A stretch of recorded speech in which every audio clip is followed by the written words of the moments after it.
নমস্কার বন্ধুরা, আপনারা সবাই কেমন আছেন? আশা করছি সবাই ভালো আছেন। আজ আমি আপনাদেরকে রান্না করে দেখাবো ফুলুরি পটলের ঝোল। কড়াইয়ে তেল দিয়ে গরম করে নিয়েছি। তেল গরম হয়ে গেছে। এর মধ্যে আমি পটলগুলোকে লাল লাল করে ভেজে নেব। পটলগুলো আমি এখানে গোটায় রেখেছি, শুধু আমি পটলের দুই ধারের দিকে একটু করে কেটে নিয়েছি।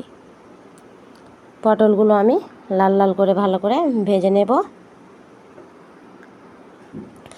কি সুন্দর পটলগুলো আমি দিয়ে দিয়েছি। এই দেখেন পটলগুলো আমার লাল লাল করে ভাজা হয়ে গেছে। পটলগুলো আমি এবার তুলে নেব। পটলগুলো আমি একটা অন্য বাটিতে তুলে নিলাম। তেলের মধ্যে এবার আমি দিয়ে দেব পাঁচফোড়ন, তেজপাতা,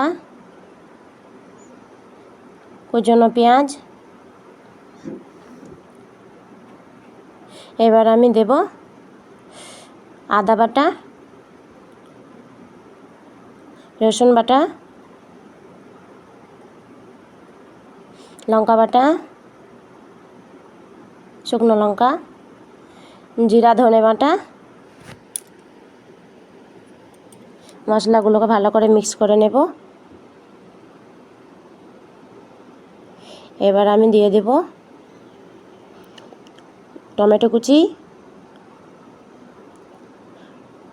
এবার দিয়ে দেব আমি লবণ, হলুদ,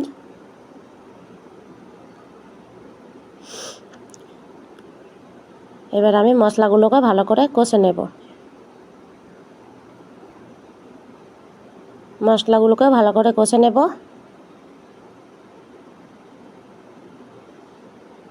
দেখেন মশলাগুলোকে আমি ভালো করে কষে নিচ্ছি।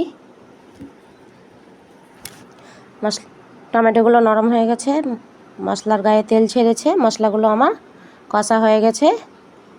এবার আমি এতে 5টা কাঁচা লঙ্কা দিয়ে দেব।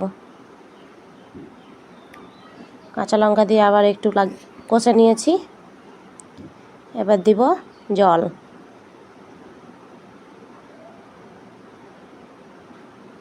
এখানে আমি 1.5 গ্লাস মতো জল দিয়ে দিলাম। আর একটু জল দিয়ে দেব। এবার দিয়ে দেব আমি পটল। এর মধ্যে দিয়ে দেব আমি ফুলুরিগুলোকে একটু করে আমি এইভাবে হাত দিয়ে ফাটিয়ে নেব। ফুলুরির মধ্যে যেন ঝোল, লবণ সব কিছু যেন ঢুকে, তার জন্য ফুলুরিগুলোকে আমি প্রত্যেক ফুলুরিকেই একটু করে ফাটিয়ে নেব। ফুলুরি পটল দিয়ে দিয়েছি। এবার আমি একে 10 মিনিট সিদ্ধ করে নেব।